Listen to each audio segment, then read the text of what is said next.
Republican Zone is brought to you by Drew Murray, a modern view from the Republican lens, covering local and national news, understanding that one size doesn't fit all when it comes to politics. The Republican Zone airs Wednesday from 1 to 2 p.m. and Saturday from 3 to 4 p.m.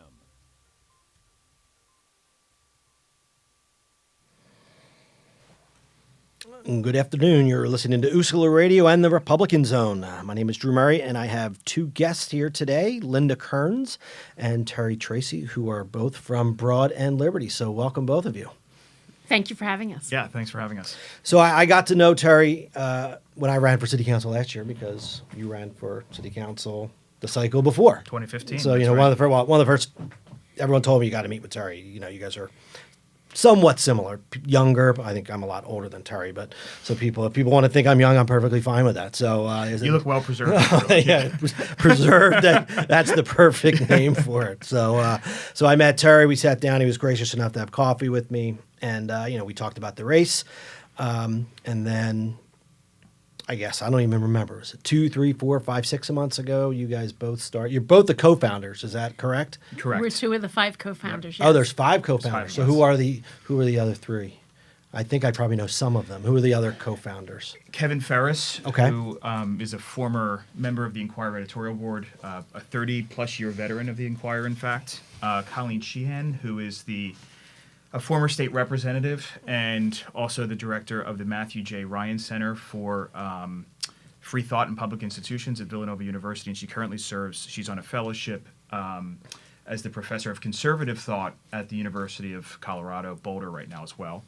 And then Albert Eisenberg, who is known pretty well in Philadelphia Sure. Republican circles. He was a communications director for city committee. I think he has a fairly regular column in the Inquirer now as well, and I would characterize him as a rising star, no doubt, in the digital communications Sure. / political world. Sure, So yeah. it's the 5 of us that came together really through happenstance, more or less, about 6 or 7 months ago, and said there's a huge market opportunity here to do what we're doing. Yeah, and the date that we launched, September 17th, has significance. That's Constitution Day, and we really wanted to launch on that day because we're all about liberty and free speech. So that date is very special. September 17th, 2019 was our launch date. So what is Broad and Liberty? Is it an online publication? Is it, just tell me everything about it? Because I found it through Facebook, like I'm sure everyone, many people have found it through Facebook. What are your goals? What do you guys write about? Even just what are the themes? I mean, we really view Broad and Liberty as the Philadelphia region's intersection between local issues and the cause for the ongoing struggle for liberty, right? And we really believe we're doing something that is relatively unique in the movement, outside of maybe the Manhattan Institute and City Journal. There's not a lot of folks in the freedom movement who are focused almost exclusively on local issues and local debates.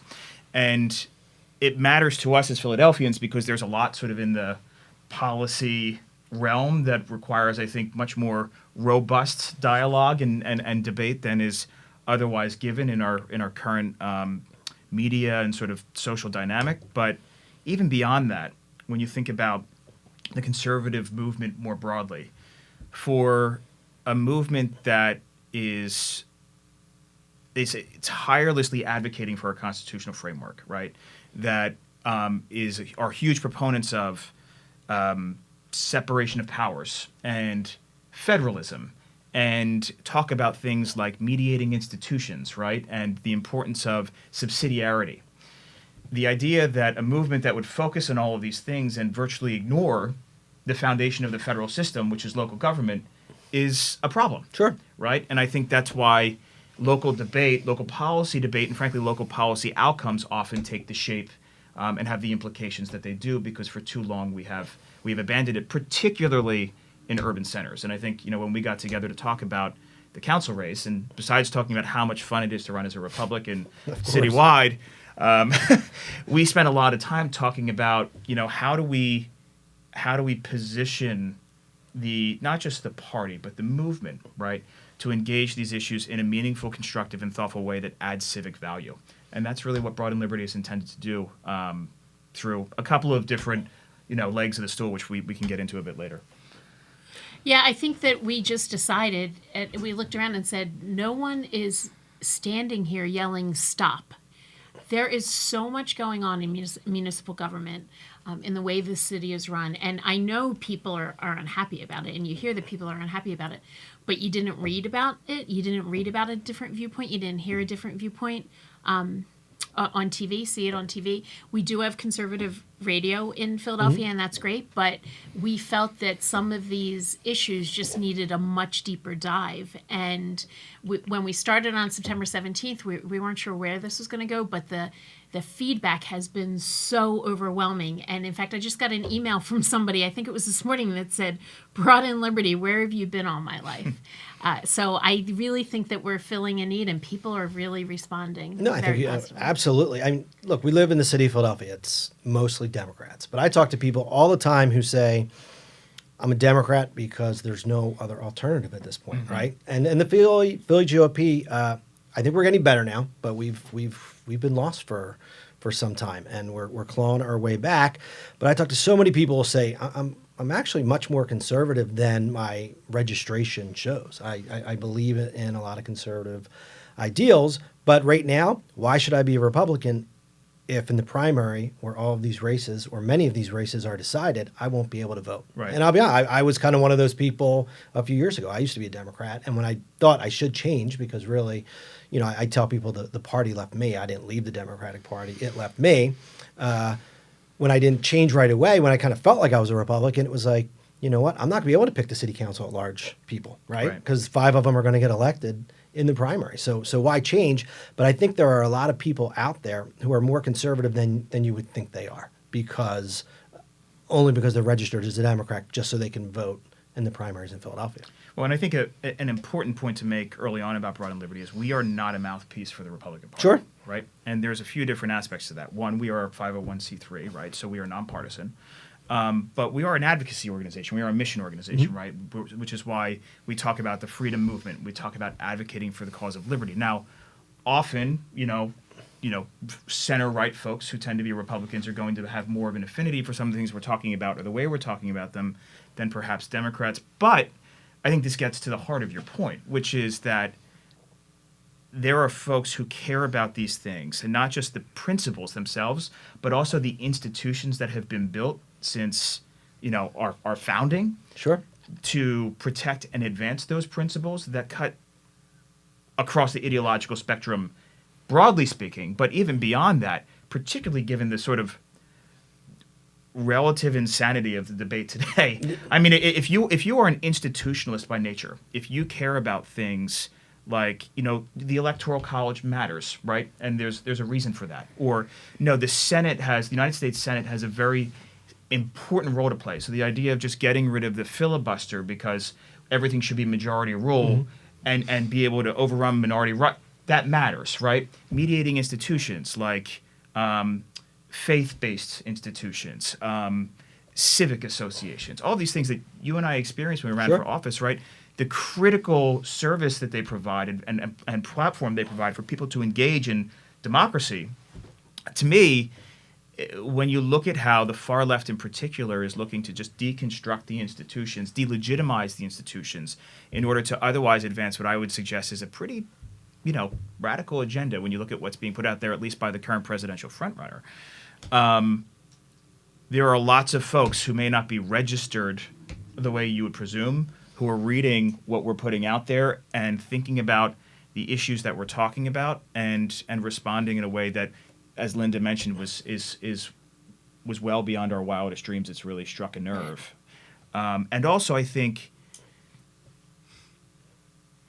talking about these things in a local context helps us to rebuild the brand and put urban conservatism on the map in a way that I think it has not been in a long time. No, that's a great point. I mean, and we look at the Electoral College, that's something to me that's always been interesting, because there are very good reasons why we have the Electoral College.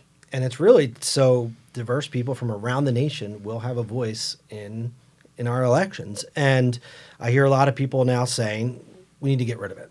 And it's the people who really are espousing diversity are saying that we need to get rid of it. So basically California, Pennsylvania, and New York are going to pick the president, and because we have to have the popular vote. And it wasn't a problem, and I'm going to say Democrats because it's the Democrats lost a few elections by the popular vote, which is almost never happens, but it's happened. It happened in the last election. And now those who are espousing diversity are now wanting to take away a voice from people in the states that aren't large enough to really have a loud voice if it went to a popular vote. Well, these are the same folks that advocated in the mid 20th century for expansion of campus free speech, who are now very much opposed to campus free speech, Yes. which is something that I know is near and dear to your heart, and Broad and Liberties as well. Yeah, and we've covered that a couple times. I'm a member of the Federalist Society, so I was lucky enough to ask John Yoo to write about campus free speech, and he wrote about it for our opening day. And that really put us on the map because John Yoo has so many followers. So that was a great article, and people really responded really well to that. And then recently we had a symposium where we interviewed Amy Wax, who's a professor at the University of Pennsylvania, who's currently not teaching because she said some things that some students found offensive, and the students just reacted in such a way that the administration now it doesn't have her teaching first year law courses. So we had a symposium where we asked, she basically talked about the situation and what happened, and we have that video up on our site, broadandliberty.com. So actually, you took one of my questions. I was going to say, who got to write the first article, and what was the first article? So was that the very first article that came out on campus free speech? Well, the first day we had a couple different things. We had Okay. the article by John Yoo, which was really, really well received. Senator Toomey actually did a video for us. It was a 5-10 minute video on his gun rights legislation, which was really interesting, his take on it. Farah Jimenez, who is on our board now, she wrote about campaign finance in Philadelphia and how it interferes with the voters' right to kind of, have the candidates that they want running for government.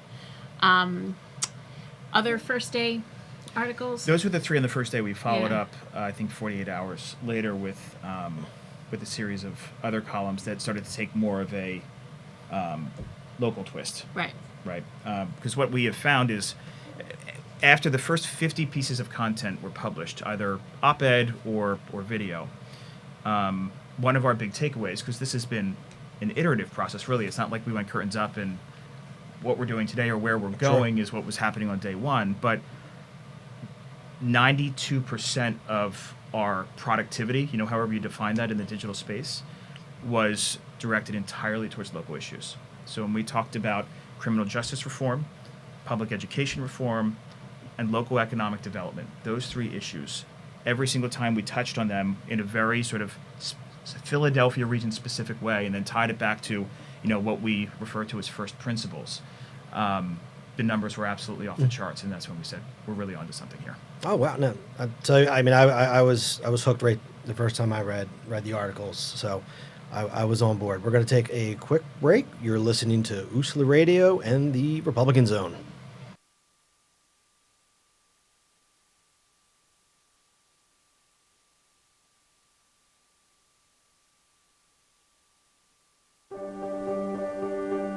Being prepared is a part of who you are.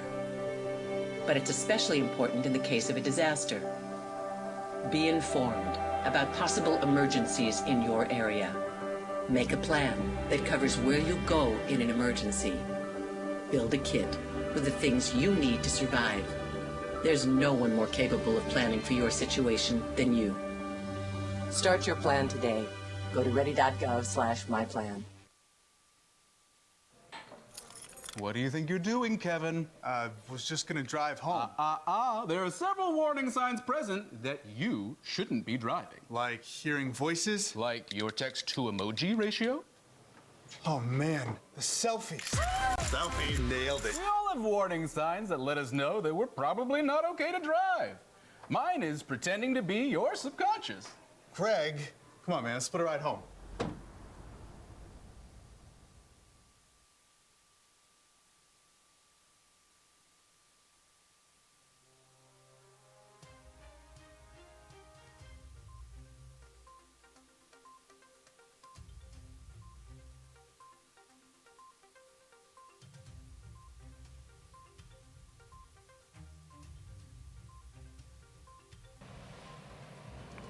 welcome back. You're listening to USLA Radio and the Republican Zone. I'm here with my friends Linda Kerns and Terry Tracy, and we're talking about Broad and Liberty. So what other stories have you guys covered locally? So it's not just Philadelphia. You had mentioned the story you did about the Abington School Board. So it's the Philadelphia area. Mm-hmm. So what was the story that you guys had done about the Abington School Board? Yeah, so to be clear, while we have been relatively Philadelphia-centric, we are looking at the 5-county area. In many ways, the city's borders are artificial political boundaries, mm-hmm. but the debates that we're having and the implications for the policy debates and the policy outcomes have a tremendous impact across the board. So we're focused on what's going on in, school board meetings and municipal town halls and county courthouses throughout the region.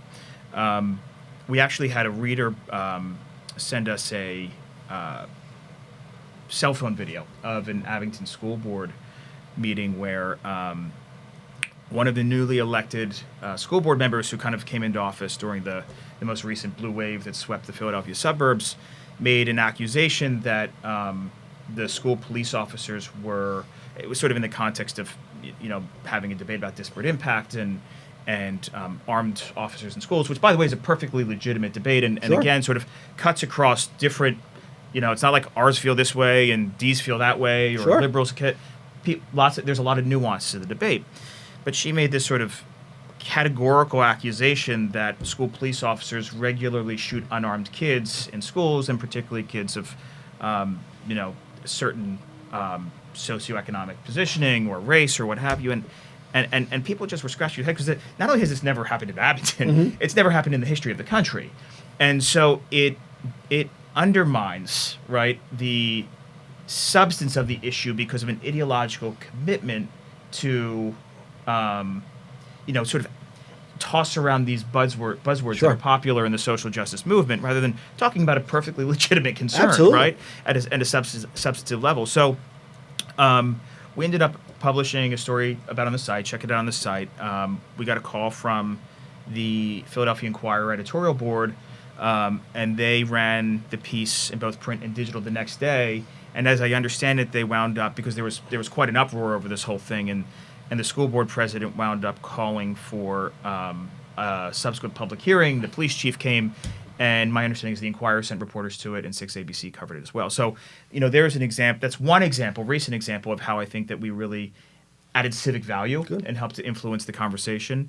And more recently, and I'll leave Linda to talk to this because it was really her brainchild, but weighing in on the issue of the library system canceling fines, which ended up getting picked up by multiple media outlets and some pretty big newspapers as well. Right. So as you probably know, the Free Library of Philadelphia decided to eliminate library fines. And when I saw that story, it just really generated a reaction in me because I'm a longtime library user from when I was a kid. And I wrote an article about it, and I tied it into some of the personal responsibility issues we have going on in the city. Not only have we now eliminated library fines, it feels like the administration of our city decides if they don't like a rule, let's change it. If we don't want to pay bail, we're just going to eliminate bail. If that's inconvenient for people, let's coddle the criminals and let's ignore the victims. If people are going to do drugs anyway, let's open up a safe house. So I tied all that in my article, and I wrote it for Broad and Liberty. The Inquirer picked it up in the online edition, and then I think it was in the newspaper, the actual print edition, this Sunday. And the reason that I knew that is because I received so much feedback, so many emails from people just so thrilled to see that viewpoint, and they said they don't always see that viewpoint, and they really thanked me for getting that out there. And then the New York Times called and interviewed me about the issue, about the library fine issue. And when the reporter interviewed me, I told her how the purpose of my piece was more about personal responsibility, not just on the library fine issue.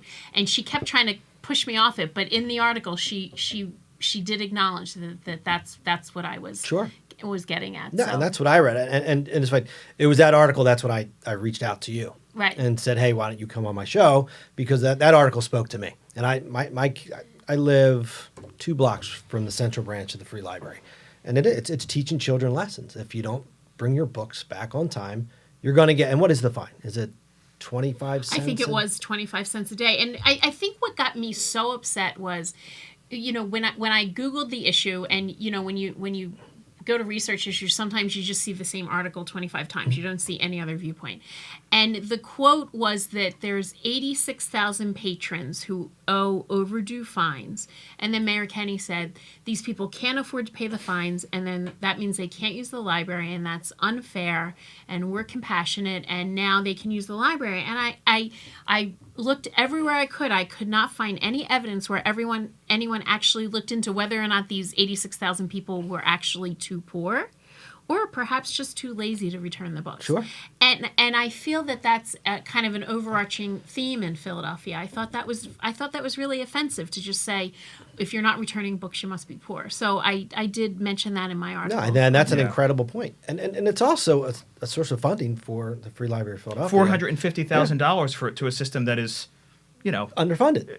I mean, Yes. I said that's my liberal side. I think the library yeah. is underfunded. So why give up $400,000 that I think for the most part, Linda, I think you're right. I think it's probably most of the time it's people who can afford the $5, $10, $20. And I'll be honest, if anybody ever went and said, I can't afford this fine, I'm assuming the Free Library would say, Yeah. guess what? We'll take care of it. We'll take care of it. Well, the library did have amnesty days, Yeah. so there were ways to do that. Now, some people have pointed out to me that there are still consequences, because now if you hold a book and it's not returned, they'll apparently write you a letter and say, hey, this is more than 30 days overdue, you better return it.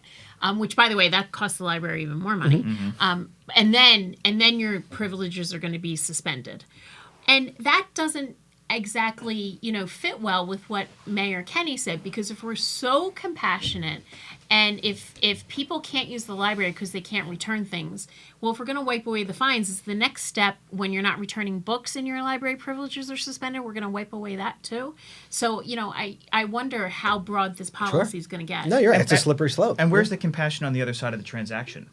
What about the socioeconomically disadvantaged individual who needs access to the resource that hasn't been brought back to the library and has every right to enjoy or partake in that public good that might, as Linda points out in her article, advance academic attainment, or opportunities to seek new employment, or whatever the resource is that has been taken from the facility and not returned.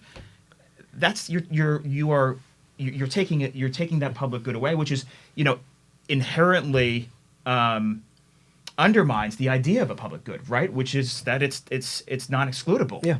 And here you are creating an intervention where you're excluding folks from having access to a precious resource that, whether it is for just being able to escape for the day and read a great book, or really advance their professional or personal interest in some kind of substantive way, we're completely undermining the ability to do that by just saying this is okay.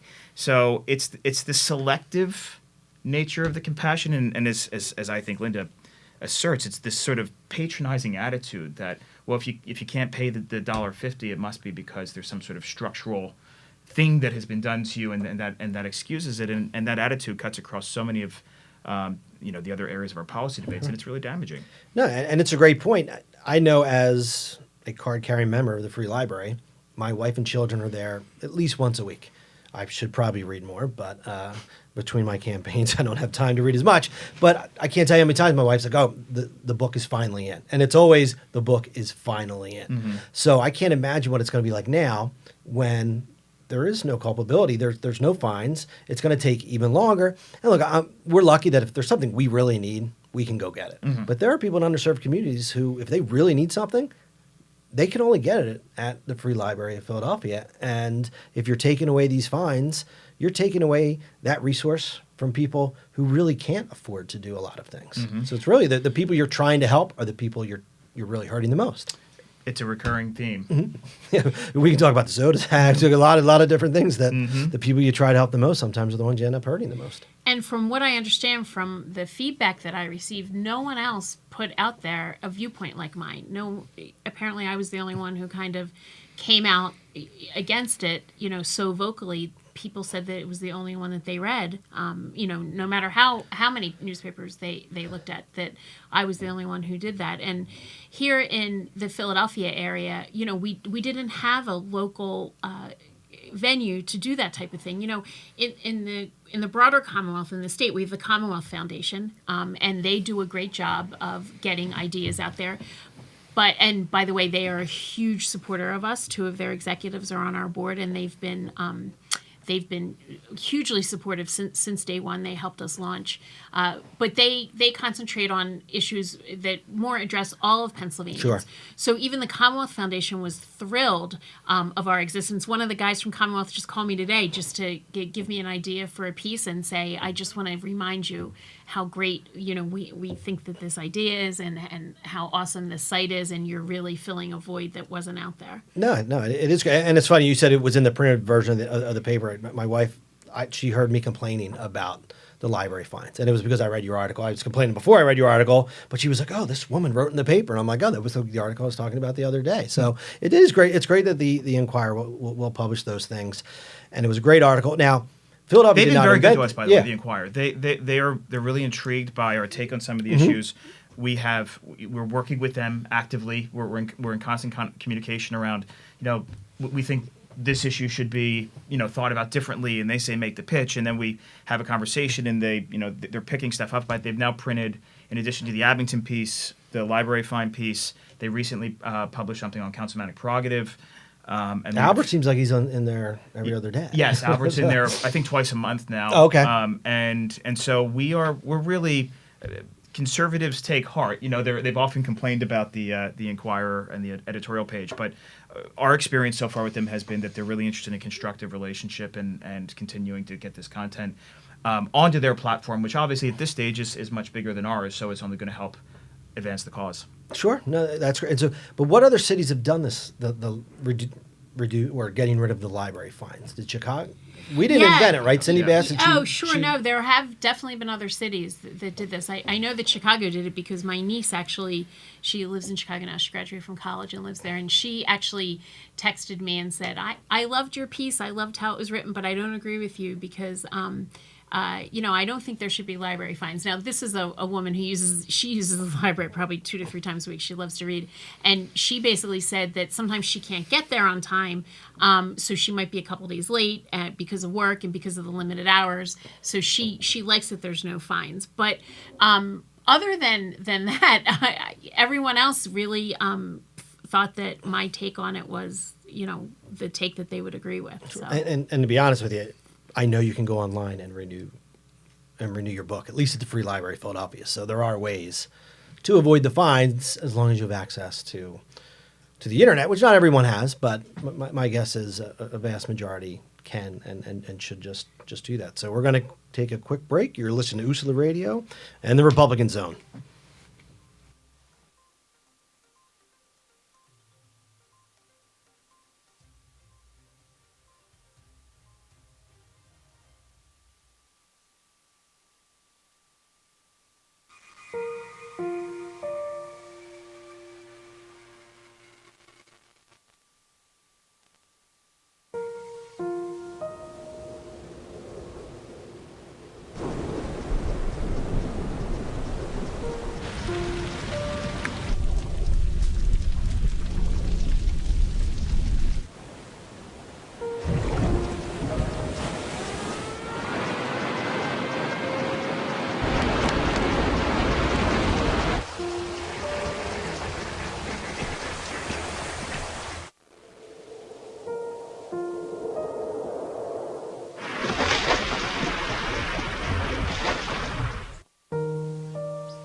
Don't wait.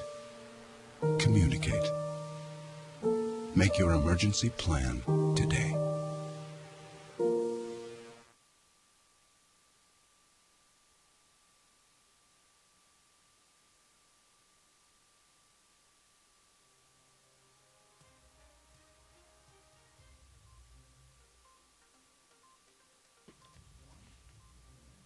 welcome back. You're listening to Usula Radio and the Republican Zone. I'm here with Linda Kerns and Terry Tracy from Broad and Liberty. So a question for both of you. Who can take credit for the name Broad and Liberty? Did one of you, Brent, did one of you come up with it? Was it a team effort? Well, we have 5 co-founders, Okay. so You all all of take us credit are for it. responsible for everything, right? So when we were sitting around thinking about this concept, we wanted to tie it somehow into Philadelphia, but we didn't want it to be so Philadelphia-centric that, we dared to dream, hey, someday we could publish an article and it could go viral, and we don't want someone not to read it because it appeared, the website name appears so Philadelphia-centric. But we wanted something that would really, people who live here in Philly or who are from Philly or know about Philly maybe have it hooked to that. So we came Sure. up with Broad, our great Broad Street. And then, I think Liberty's pretty self-explanatory. Sure.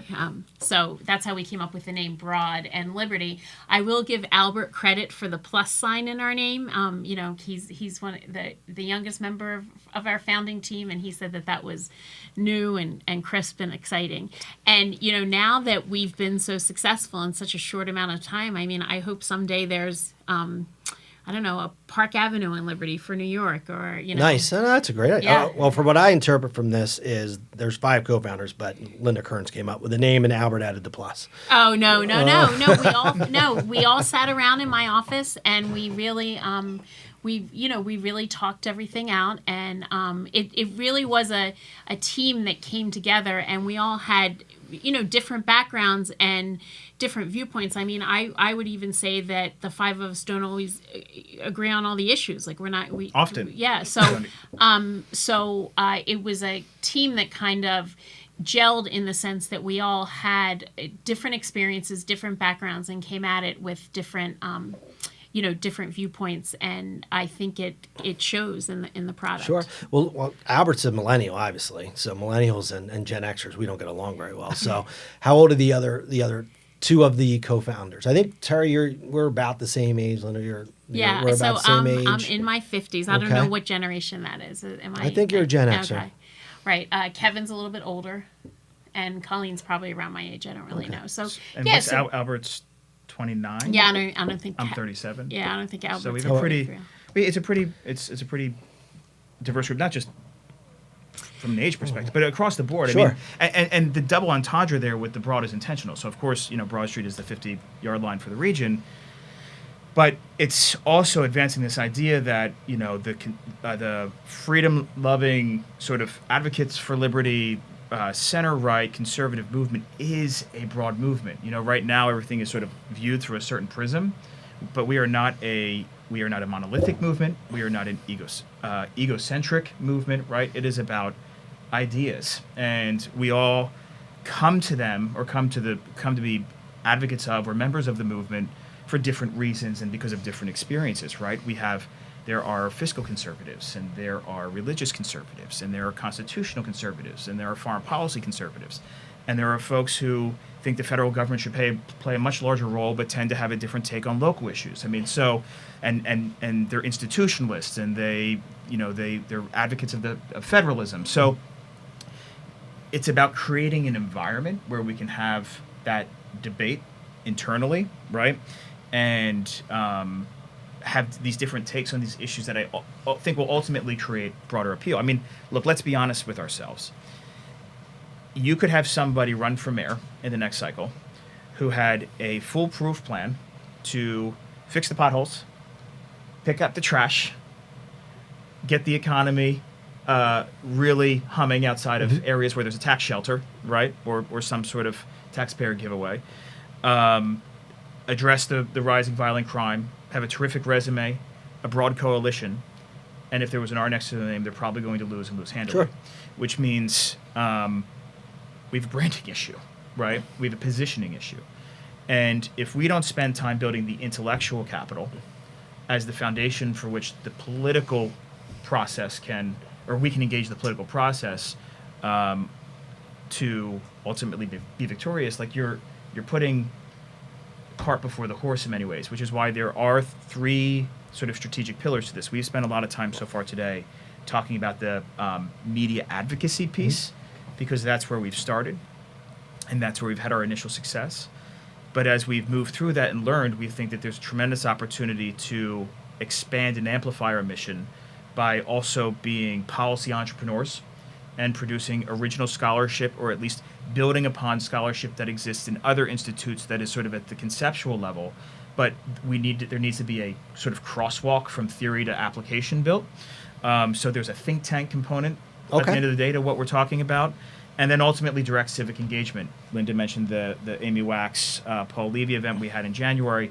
But we very much view this organization as being able to host and drive programming, give a platform to aligned voices, and also show up in people's neighborhoods and really talk about this stuff at a grassroots level. So those are the three sort of strategic pillars that we're thinking about as we build out the organization's capacity, structure, and mission. Okay. And it's Paul Levy, University of Penn Paul Levy, not... Correct. No, 'cause Yes. The first time I read Paul Levy, because I'm on the Center City District Board, I'm like, I never knew Paul Levy was a Republican. Wow. Because you would reference the Republican. And so I had to do a little Googling myself to learn that there are two Paul Levys, very prominent Paul Levys in the city of Philadelphia.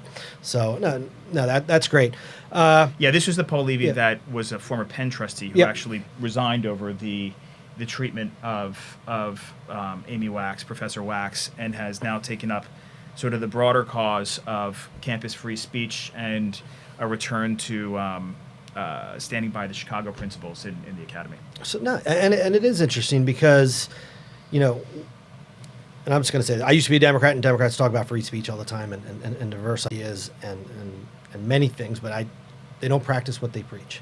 And I think that's a big problem. That's one of the reasons I left the Democratic Party. I'm very much a moderate in many ways, but I was always a Democrat. I was a Democrat my entire life. And the straw that broke the camel's back for me was I'm very pro-life. And the party said, if you're pro-life, we don't even want you. And they literally said that.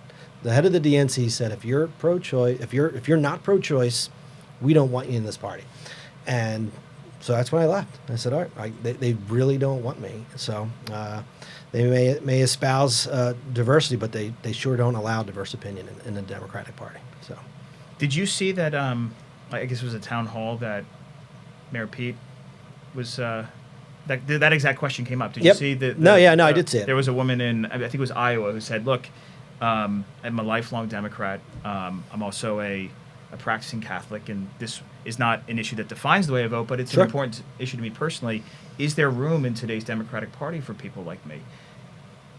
He might as well have just said no and cut out the rest of the answer. Sure. And I was astonished watching it because, and on different issues, both parties have their shortcomings as it relates to being, I think, overly ideological or sort of sacrificing the Big Ten. I would say locally, something we've talked a lot about is the sort of the disregard for addressing the legitimate concerns of suburban voters, right? You've seen Republicans get wiped out the last couple of elections, and the state party chairman went on to say, well, if they had just done X, Y, and Z to embrace the president, and it's no big deal, we flipped 6 counties, they flipped 5, but the population difference between the counties that went red to blue or blue to red is significant. It's like almost 3-1. So to just sweep this under the carpet is not advisable in terms of having an effective electoral strategy. But I mean, I think the parties, both parties, are really trying to find their way in this dynamic as they seem to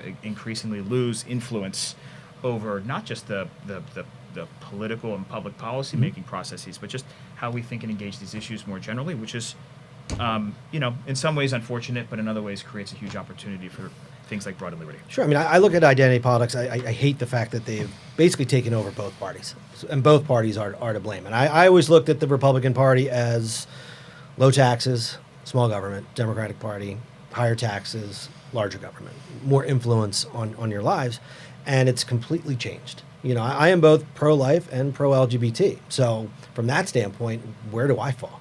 I call myself a moderate, and probably fiscally I'm moderate to conservative, but on a lot of issues, I'm far left. I think the LGBT issue, although I don't think Republicans are all anti-LGBT. In fact, I think most that I talk to are not, especially at least in the city of Philadelphia. But where do I fall? I'm far left there, but I'm what I would say far right as far as my pro-life views. So it's gotten, the identity politics have just taken over both parties. And to me, it's very frustrating because we don't talk about a lot of the issues that really are core to each of those parties and try to come to compromises because it's, oh, you're pro-life, I can't even talk to you. I mean, I've had those conversations, you're pro-life, I cannot even talk to you. So, and I think that's just the way our entire political spectrum has become, and unfortunately. And I think that and it's reflected in Congress, right? I mean, they've done nothing for the past year. And you can blame probably both of them, more the Democrats, but they're not doing their job because they're not sitting down. They and did talking. impeach the president forever. Yeah, exactly. Well, they're going to try to impeach him again. And look, I am not Forever, Drew. I'm Forever. not a huge fan of the president. I've spoken out about things I don't like about him. But at one point we just got to stop trying to impeach him and just start getting back to the business of running this country. I don't know. I in theory, sure. Although, if you've read even a little bit of the Green New Deal, I think they should just keep impeaching him over and over because as long as they're doing that, they're not focused on trying to advance any of this crazy stuff that they actually have in the legislative pipeline. And I think what we're trying to do with Broad and Liberty, too, is remind people that, who you elect for district attorney, mayor, city council, school board is going to affect your life much more on a day-to-day basis than who you send to Washington to represent you in Congress or even who the president is. And, as a longtime election lawyer, I know all too well that, people come out for the presidential election and they don't come out for these local elections. And, you leave your house in the morning and you trip over a pothole, your trash isn't getting picked up, you get mugged on the way to work.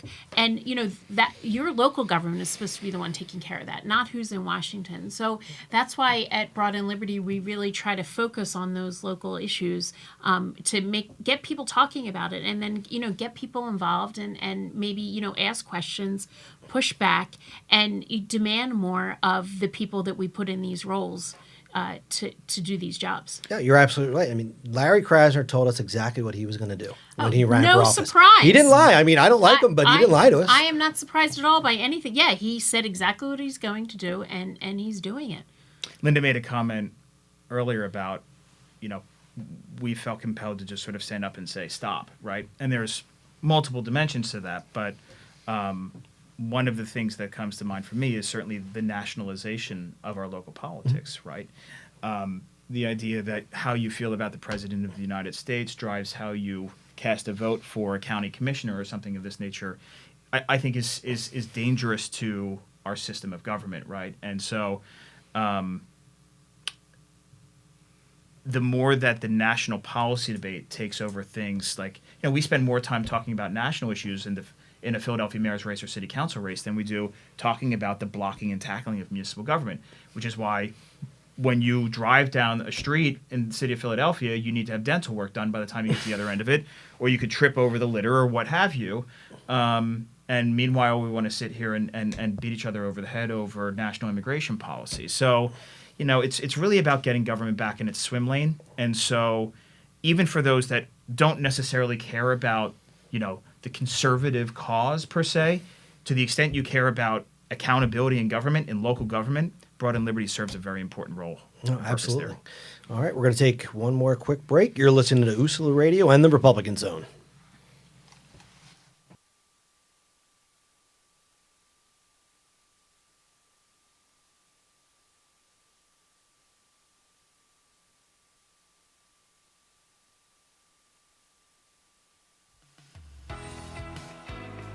Hello, my name is Melvin Prince Johnny, and I'm running for the 3rd Congressional District, City of Philadelphia, in the great state of Pennsylvania. We're 16 days in January, there's more than 22 killings in our city. You need a community congressman that will go block by block, door by door, and fix this problem. Now, I think it's economics, but you might think it's something else. And I'm coming so you can tell me what it is. Once again, my name is Melvin Prince Johnny, and I'm running for the 3rd Congressional District. Thank you.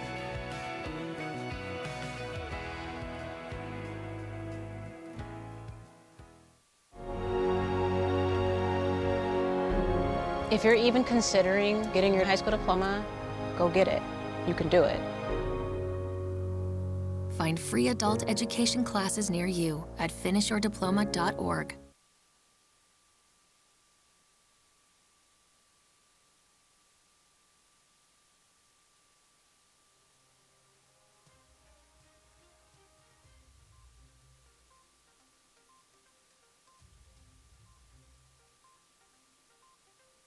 Welcome back. You're listening to Usula Radio and the Republican Zone. I'm here with Linda Kerns and Tracy from Broad and Liberty, and I want to touch on something that happened yesterday, because I actually was working the polls, because most people in Philadelphia probably didn't realize there was a special election yesterday in West Philly, the 190th legislative district. And the reason there was a special election is because for the second time in as many years, the person holding that office was convicted of some sort of crime. The most recent was Movita, who was convicted of stealing from her charity. And so I worked the polls. I was out there. I was trying to help Wanda Logan.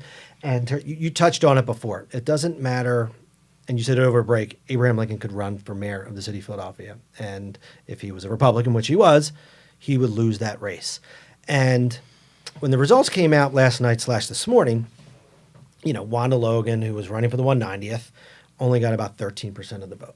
So the Republican did not do as well as I thought. She did great compared to actually the previous cycles. She got, I think, 4 times as many votes as the Republican prior. But it just amazes me. And as I was working the polls, I would talk to people. I was actually at a retirement community, so I told my wife jokingly, I said there was 2 of us handing out literature. I think sometimes I felt like whoever was on top when they walked into that voting booth is who they voted for. But I would ask a lot of people. I'd say, here's a Republican alternative, and they'd be like, oh, I'll never vote for a Republican. And my response, and these were elderly people, so I wasn't going to get into a huge argument with them, but I wanted to be like, you realize the last 2 people who held this office were Democrats, and they're both either in jail or just getting out of jail. And they didn't care. Whatever. It could have been, Movita could have ran again if she was, and she would have won the election. And it just amazes me. Mm-hmm. And, and it goes to the point, how do we change that narrative? How in the city of Philadelphia do we change that narrative to say, you know what, maybe we shouldn't do the same thing over and over again, because that is the definition of insanity. And we still have the largest poverty rate in the country of any big city. We have potholes on every street.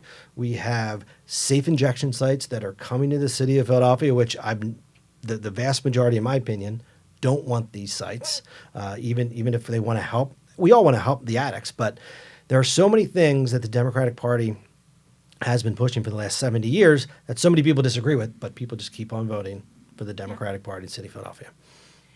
Well, I don't think anything's going to happen overnight. And Right. at Broad and Liberty, we're trying to start the conversation, because to change hearts and minds takes time, and it takes education. And I think a lot of people might not be fully aware of the issues, and might not be fully aware of what's exactly going on. I mean, the people in, her name was Movita Harris, the one who had to step down because she pled guilty to a whole bunch of crimes. It's possible that the word just got out that, that she did something wrong and she's sorry, so now we're going to just put somebody else Sure. in office. The press didn't even really, I felt, delve deep into what she did, which was start her own charity and then steal from it. So, that was horrible. But here in Philadelphia, every time a public official gets arrested or indicted, it just seems like, ho hum, it's another Well, it's day. commonplace, unfortunately. Yeah. And in fact, when Movita was sentenced, she was sentenced by a common pleas judge who, and no newspaper noted this, but when that common pleas judge was elected to office a few years ago, he's an attorney. You have to be an attorney to run for judge. And he had a disciplinary history as an attorney. And the Supreme Court had sanctioned him for a variety of issues. So here was an attorney with a disciplinary history who gets elected to judge. He's now under investigation by the Office of Judicial Conduct for continuing bad behavior. And when he sentenced her, he said from the bench, well, everybody makes mistakes. So, we have a public official committing crimes. We have the judge who's sentencing her, with a horribly checkered past. And, who's running the show here? So I think that we need to talk about this and get the word out there. And hopefully over time, and as people, learn more about some of these issues, maybe we will change some minds. And it wasn't like Movita ran into hard times and took a little bit of money. I mean, these were paying for trips, Right. for nice, expensive cars. And so it wasn't like she made a mistake. She knowingly made a mistake over and over and over Okay, again. well, there's a playbook out there for that. Seth Williams, Chaka Fatah, Vince Fumo, Chaka Fatah's son. I mean, you see this over and over and over again. And, you know, I don't know if we're ever going to be able to elect a Republican in Philadelphia, but maybe, you know, if we're loud enough, the Democrats will stay a little bit more in line because, you know, someone's going to call them out on it. Sure. Well, and going back to taking a regional view of this as well, I think it's really important that we do a little soul searching here as well as a movement, number one, and a derivative of that being a political party. When I ran for council in 2015, I knocked on a lot of doors, and one of the things I wanted to make sure that I did, and we talked about this, and I think you did the same thing, was I went to neighborhoods and knocked on doors where I knew that the Republican Party, from an organizational standpoint, was effectively non-existent. Sure. And you know, it was about really mining for votes. It's sort of the nature of that at-large race. And it was amazing to me the number of times that I heard the same refrain from folks who opened the door, which was, we haven't seen a Republican in this neighborhood since Arlen Specter. And I imagine Arlen was probably not doing it in his last couple Sure. of runs for the U.S. Senate, right? So that means you're talking about decades since we even showed up. So in addition to Linda's comment about starting a conversation, the other thing we're doing is we're showing up. And when you when you wait for the political process or the political cycle to show up, it's too late, right? The contours of the debate have already been set by the larger policy agenda, the sort of media, cultural, academic dynamic, right? And then all of a sudden the parties produce candidates, Wanda Logan versus Ronnie Green, right? Mm-hmm. Yes. The contours of that race were already created, and frankly, the outcome of that race was decided before it even began, because as a movement and as a party, we're not otherwise showing up. And we haven't in so long, organizationally, intellectually, financially, as a matter of principle, that now you are reaping what you sow. And quite frankly, the inability of the Republican Party to be an effective opposition party for decades, or not show up and engage those voters and engage these issues the way Broad and Liberty aspires to do, has now implications well beyond the city's borders. The reason why you have had Republican political organizations that had been in charge since the Civil War effectively completely unravel in an election cycle or two, you know, many want to point fingers to the president and his relative unpopularity in some of those areas, but the reality is that the minute the, you know, sort of liberal political establishment could turn their resources, their considerable resources, onto local GOP committees in the suburbs, because in Philadelphia, the party and the movement stopped showing up. Sure. Game over. It's a money game, right? There was more money to spend in other places. It is disappear. resources, Yeah. but it's capital, Sure. right? And that capital shows up in multiple forms, and certainly financial and political capital are two key ones, but intellectual capital is critically important as well. I should be able to ask, you know, you sort of touched on this. I should be able to ask you, or go to media or Bristol or Narberth or whatever and say, why are you a Republican? What does it mean to be a Delaware County Republican? What does it mean to be a Republican in Bucks County? And if you can't answer that question intuitively, we're not doing our jobs. Sure. No, absolutely. And, you know, and it's been interesting what happened in this last city council race, because we held two positions. I say we as Republicans, for the first time we lost one. And because I think we allowed an outside force to come in because we don't have a message. We don't have a message as Republican Party in Philadelphia. We are building it now.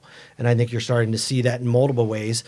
On the state rep level, I think we're going to have 6 state reps within the city of Philadelphia running.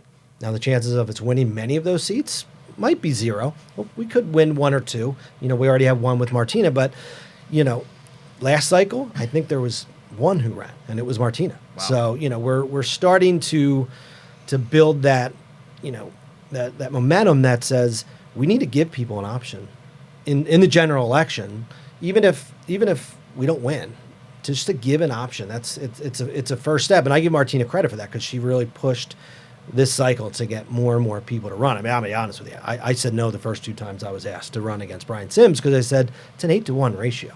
I said, what is your goal here in my running, I said I'll go in to win it, but the reality of it is, it's going to be very much probably impossible, to be honest with you, to beat Brian Sims. But and the state guy said to me, this is a stepping stone. We got to. You're not going to win the game if you never show up to the game. So we're building momentum, and I give Martina credit for that, for really starting to push that forward. So yeah, I mean, we wish Martina nothing but the best. I think that the challenge that she will have is balancing her priorities as wanting to build the party versus what she needs to do to get things done legislatively. Exactly. It's right? a huge and the sausage job. making of that. Yeah.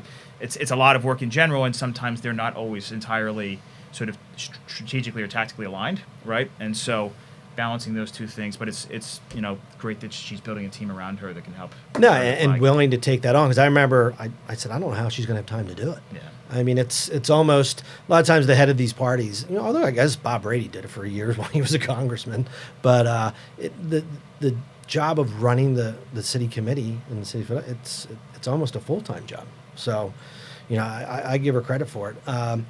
And one of the things I wanted to touch on, we'll just touch on it briefly because we had big news yesterday. The safe injection site is opening, and it's not only opening soon; it is opening next week. And I know the GOP, we're planning a protest this Saturday. And people have said, don't make this political. I said, but we need to make it political because the GOP has always said, these sites are not the way to fix this problem. But the mayor said, I don't care. And the mayor basically said it's okay to come to our city. We're not going to use city resources, although policemen are going to have to, and women are going to have to be at these sites constantly. So there are going to be resources. But the mayor just basically said, it's okay. And, I don't know what, and I don't even know what you guys believe or thoughts are on safe injection sites. Well, I think the issue with safe injection sites is even broader than the sites because safe injection sites, I guess in theory, will provide a place for people to use drugs, and then I guess the hope is that they'll get some treatment. But, I looked at this, and my first thought was, how are these people getting the drugs? And, what is the district attorney doing about that? Because maybe if we stop the flow of drugs, we wouldn't have as many people overdosing. So, what's Larry Krasner going to do about that? I know the U.S. attorney is prosecuting people, and indicting people almost on a weekly basis. If you go to the webpage for the Eastern District of Pennsylvania, you'll see, every few days he indicts either a pill mill doctor or a drug dealer. But then if you go to Larry Krasner's website, you see that he's reducing incarceration, reducing probation, reducing bail. And I'm not sure what kind of message that sends. The message that I get is one safe injection site isn't going to be enough if we just allow these drugs to flow into the city. So, I think that the conversation has to be a lot more than that because the only thing I read every time I see something about a safe injection site is, whether it's a good or a bad idea. But there's much, much, much more to it than that. So, we're working on some pieces for Broad and Liberty on that. We did have one safe injection piece on Broad and Liberty. It was written by J. Christian Adams, who's an attorney who does a lot of election law, but he wrote for us on that issue when the court case was pending. Okay. All right. Well, I want to thank both of you for coming on USLA Radio and the Republicans. I want to have you back just to talk about safe injection sites. Thank you very much. Let's do it. Thank you. Thanks, Drew.